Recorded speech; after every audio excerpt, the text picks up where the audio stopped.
Espero se muy bien. Bienvenidos nuevamente a este espacio que nos brinda BLR Consultores, este ecosistema de aprendizaje que nos está ofreciendo la firma para este año 2024 y explicarnos en temas contables, tributarios, administrativos y jurídicos para las eh, gerentes, auxiliares contables y contadores.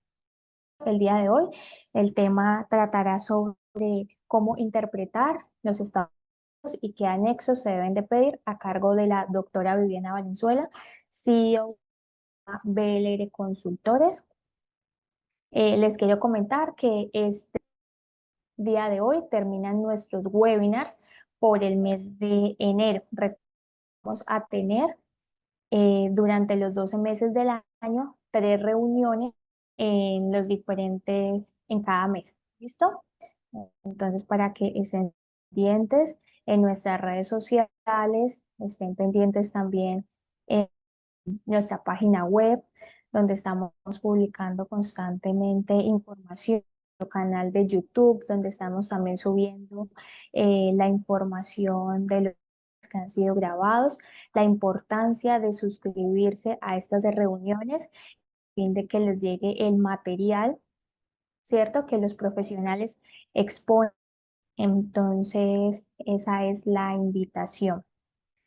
Al final de la presentación volveré y les mostraré nuevamente el cronograma que tenemos y lo QR para las personas que no han tenido la oportunidad de escanearlo, vuelvan y lo escaneen, tengan la oportunidad de conectarse nuevamente a nuestros webinars y nuestras redes sociales.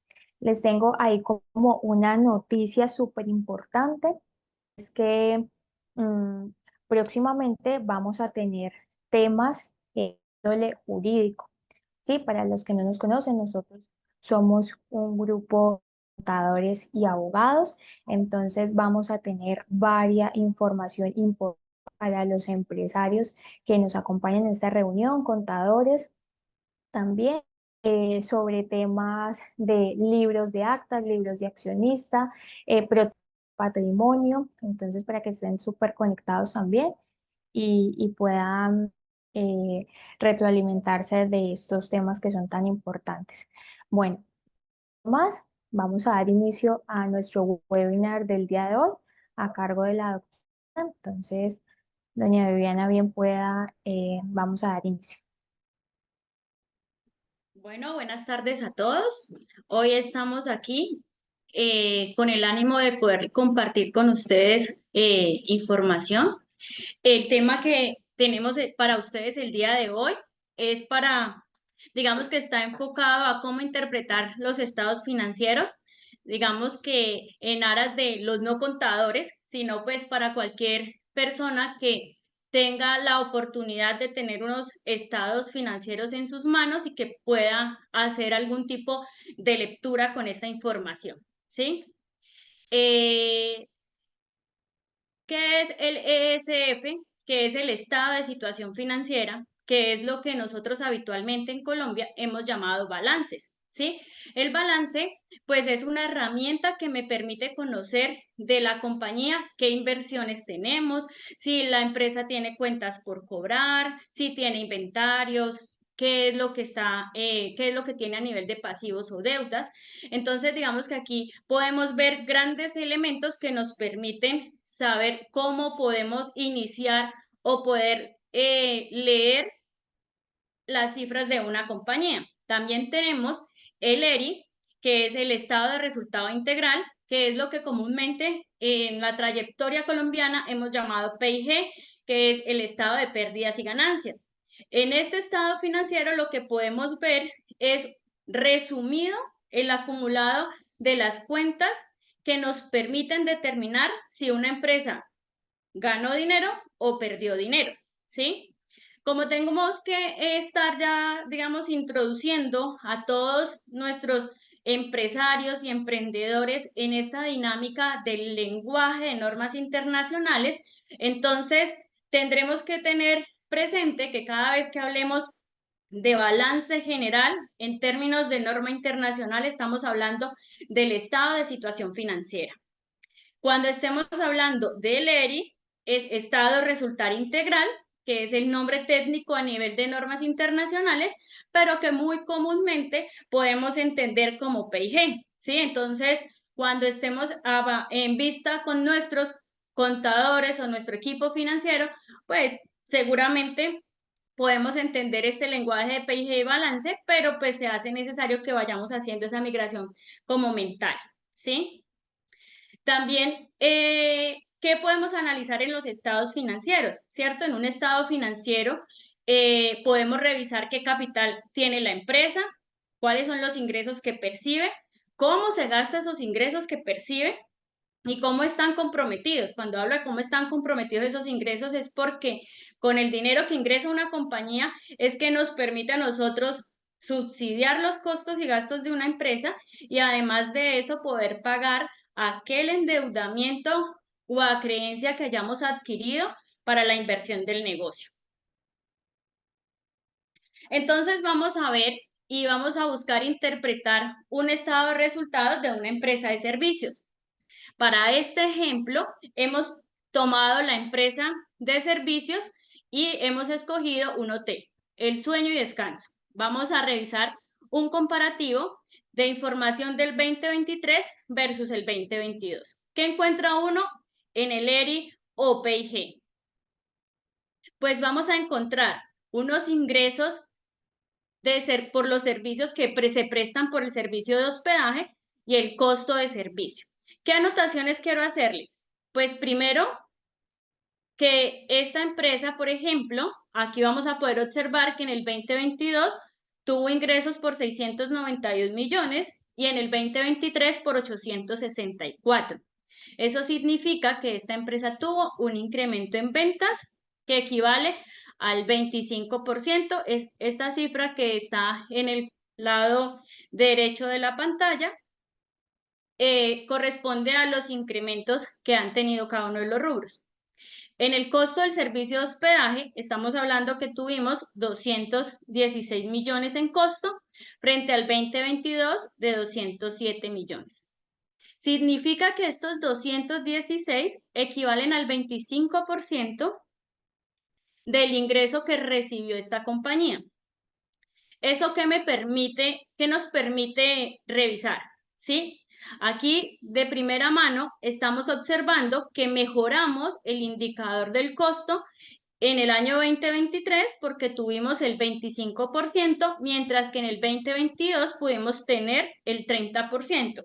Entonces, cuando nosotros vemos esa cifra y estamos administrando una empresa o queremos revisar cuál ha sido la gestión que ha hecho el equipo de trabajo, ahí vamos a poder observar que en esta compañía se mejoró la capacidad instalada, es decir, aproveché la capacidad instalada y con el mismo personal o con los mismos costos promedio que traía en el 2022, atendí el aumento que tuvo mis ingresos, que lo más probable, si estoy hablando de un hotel, es que si tenía un nivel de ocupación el hotel del 60%, pues muy seguramente logré llevarlo a un 80%, o si lo tenía en el 40% para el 2022, pues logré llevarlo a un 65% con la misma planta a nivel de costos de servicio. Entonces, aquí ya solamente observando esa cifra puedo hacer una lectura de gestión que tiene una empresa de esta índole. Ahora nos vamos a cómo están clasificados los gastos de operación. Entonces, los gastos de operación de una empresa o de todas las empresas están clasificados en gastos de ventas, en gastos administrativos.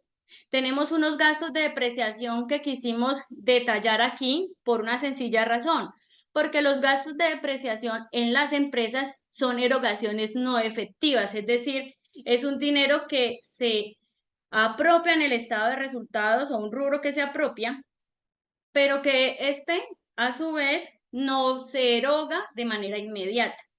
Este gasto de administración tiene digamos, este gasto de depreciación, perdón, tiene unos efectos. Los efectos son los siguientes. Cuando una compañía ha hecho en debida forma las inversiones cuando nace en su proceso de operación y concebimos que hay una inversión, voy a dar el ejemplo para el caso del hotel, construimos el hotel y lo financió los accionistas, entonces ese gasto de depreciación es importante apropiarlo en los estados financieros o en el estado de resultado con el objetivo de que esas reservas de efectivo se puedan ir acumulando en el disponible, es decir, en nuestra caja o en nuestro banco, que permitan en algún momento o tiempo de la inversión podamos volver a hacer las adecuaciones, ¿cierto? Podamos hacerle mejoras a ese bien. Digamos que ese es el propósito como tal de que exista esa amortización que se hace en el tiempo. Que digamos que para efectos impositivos hay unos tiempos establecidos, pero que también puede ser apropiado según las políticas de la empresa en materia contable. Entonces, ese rubro de gastos de depreciación, usualmente en las compañías no lo observamos o no lo vemos porque digamos que en muchas ocasiones las empresas las construimos sin dinero, digamos, sin un apalancamiento importante por parte de los accionistas, sino que más bien por terceros. Entonces, ese efecto de gasto de depreciación, cuando vamos a hablar ya en temas de flujo de caja, pues usualmente no lo vemos. Cuando clasificamos los gastos de ventas siempre van a obedecer a todos aquellos gastos que se asocien a mi ejercicio comercial. Entonces, para efectos de un hotel, pues todo mi sistema de marketing, mi director comercial, las comisiones que cancele, todo el material POP que se utilice para ese ejercicio de enganche de nuevos clientes, es lo que se requiere manejar en ese rubro, que entre mejor administre la información, pues mejores interpretaciones vamos a poder realizar. Los gastos administrativos, pues se tratan de todos aquellos gastos que se requieren para administrar el ejercicio, ¿sí? Y que no son actividades propias de la operación. Entonces voy a dar ejemplos como digamos que los contadores, los asesores jurídicos, la administradora del, de la compañía, el gerente, eh, la papelería, todos aquellos elementos que se requieren y que no hacen parte necesaria directamente de la operación del negocio. Para este caso, vamos a tener un resultado, bueno, vamos a revisar ahora los resultados. Tenemos un resultado bruto y tenemos un resultado neto en operaciones. Este resultado bruto, que es el inicial, donde tenemos un resultado bruto de 648 para el 2023, estamos hablando que estamos al 75%. Siempre el resultado bruto o margen bruto o utilidad bruta, que pueden ser los tres nombres equivalentes que podemos encontrar en un estado financiero, van a obedecer a la utilidad que queda siempre de restar el ingreso menos el costo de la operación. Cuando ya hablo de un resultado neto en operaciones es porque ya sustraje los gastos de operación, ¿sí? Incluido la depreciación acumulada, así sea una erogación no efectiva. Tenemos los gastos financieros y luego sí mi resultado antes de impuesto. Mis gastos financieros pues obedecen a todo lo que nosotros cancelamos en endeudamiento. Pueden ser intereses con vinculados económicos, intereses con bancos, intereses con terceros, gravamen financiero, comisiones, portales, bueno, digamos que todo lo que se cancela para administrar los recursos económicos de la empresa. Entonces, para este caso, cuando yo tengo un margen del 14.2%, sin que hayamos visto otro elemento o otro informe, ya podemos determinar que esta empresa pues tiene unos gastos muy importantes a nivel de gasto financiero, que muy probable son intereses y que seguramente entonces presenta un endeudamiento alto, ¿sí? Entonces, ese rubro también me permite poder observar ese tipo de situaciones que tienen las compañías. Tenemos un resultado antes de impuesto de 178 millones. Luego viene el impuesto de renta con 53.420.000, que equivale al 6.2% del ingreso, y luego un resultado neto del ejercicio de 124.646.000. Ese resultado neto del ejercicio es después de sustraer ya la cifra del impuesto sobre la renta, que este pues hace parte, ese impuesto pues obviamente hace parte del ejercicio económico y los impuestos que se deben pagar en cualquier país, porque en todos los países se cancelan impuestos. Entonces siempre vamos a encontrar ese rubro, así estemos viendo estados financieros de cualquier país. Ahora tenemos un ejemplo de empresas tecnológicas. Traemos estos ejemplos comparativos que aunque son empresas de servicios, pues tienen otro tipo de servicio, y lo que vamos a poder observar aquí es que sus componentes a nivel de estructura, aunque los nombres de las cuentas son iguales, a nivel de estructura financiera o de márgenes son distintos. Entonces, para este ejemplo, en esta empresa de servicios, que hemos denominado Tecnología y el Mundo, para el 2023 tuvo 1.500 millones de ingresos, en el 2022 1.020 millones, y el costo de servicio 750, para el 2022 510, entendiéndose que el margen tanto de costo como el resultado bruto es del 50%. Cuando revisamos el del hotel, tenían un mayor porcentaje, pero tenían más gastos administrativos. En este caso, tenemos más costo, pero cuando vamos a los gastos operativos, vamos a observar que sus gastos son menos. Entonces, en gastos de ventas tenemos solo un 1% del ingreso. En los gastos generales y administrativos tenemos 105 millones, que equivale al 7%, y en gastos por depreciación 15 millones, que equivalen al 1%. Como podemos observar, este tipo de empresas pues tienen menos gastos en depreciación porque hacen menos inversiones en propiedad, planta y equipo, o lo que llamamos activo fijo.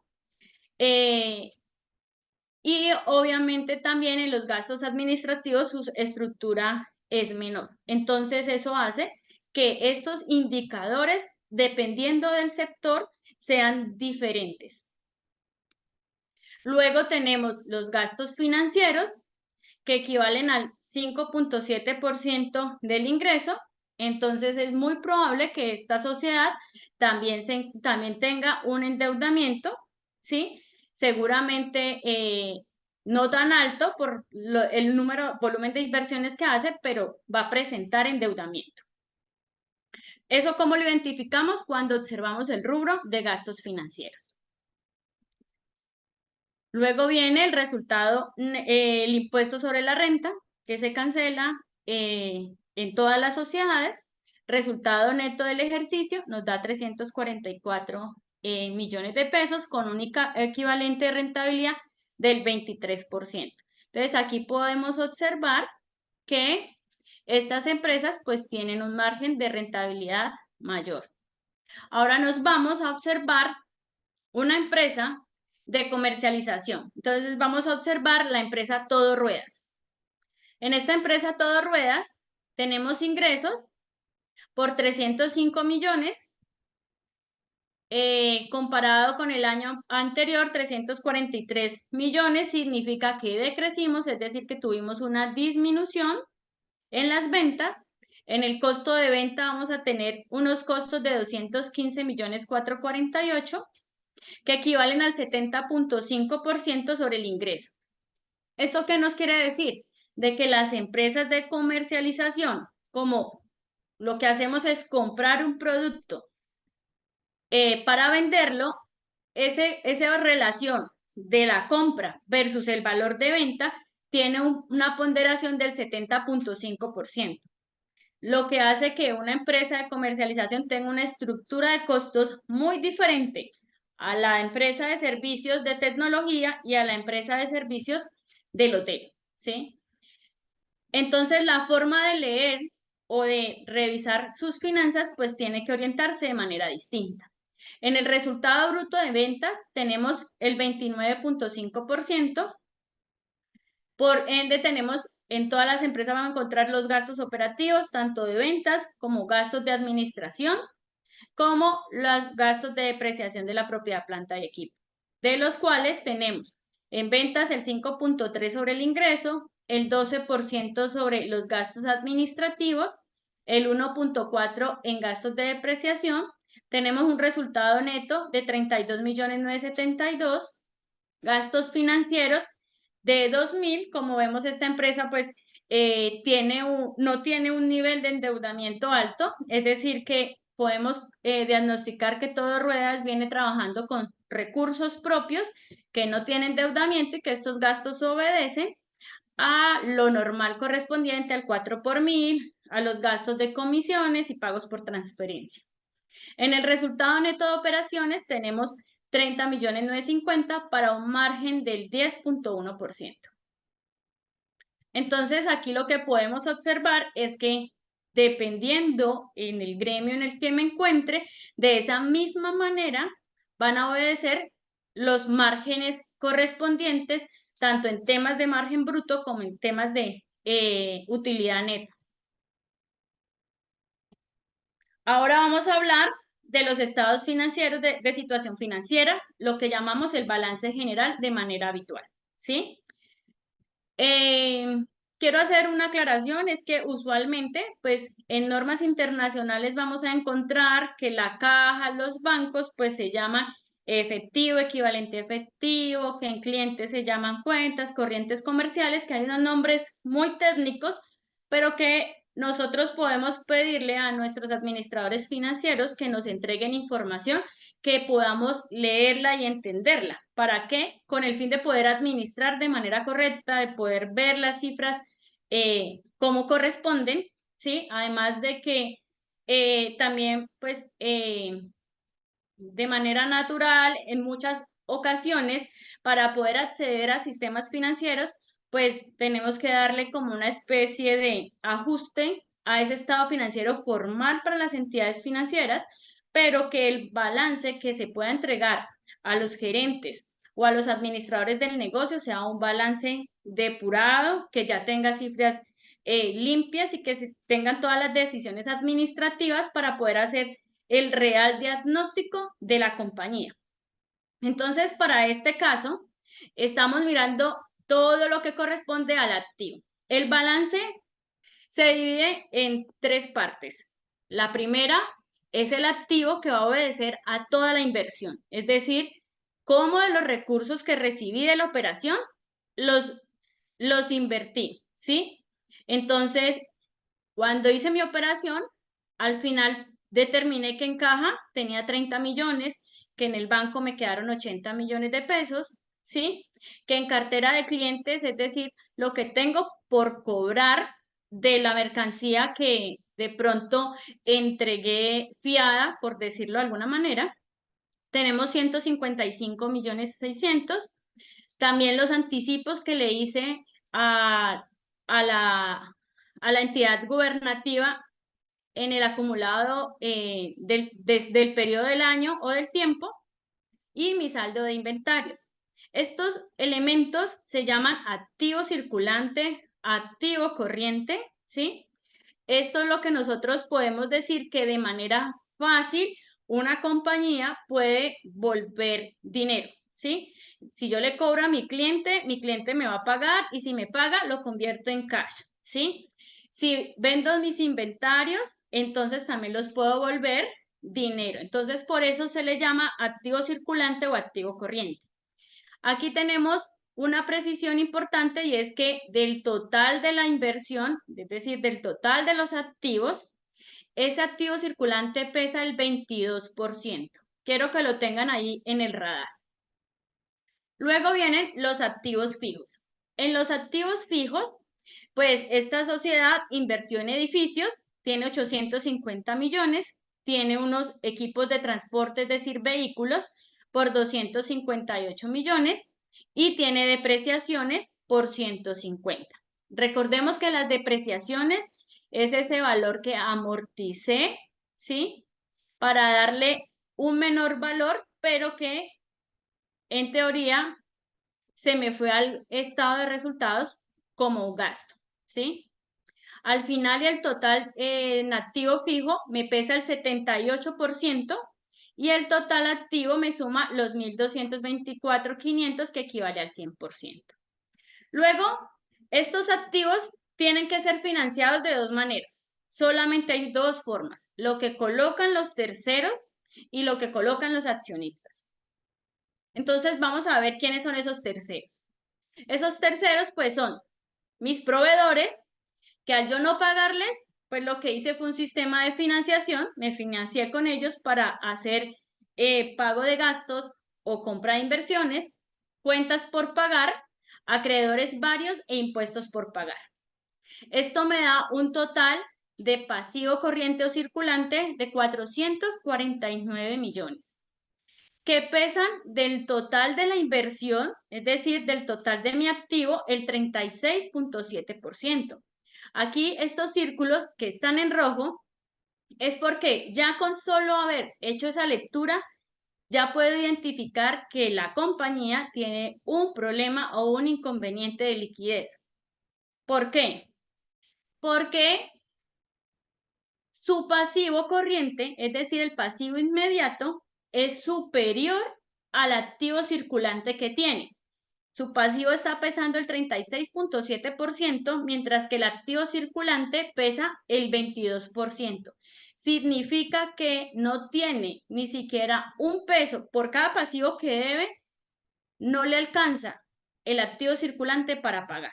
Entonces, ahí ya con solo ver esas dos cifras en el estado de situación financiera, puedo indicarle a la empresa, ojo, hay un inconveniente del manejo del flujo de caja que hay que recomponer.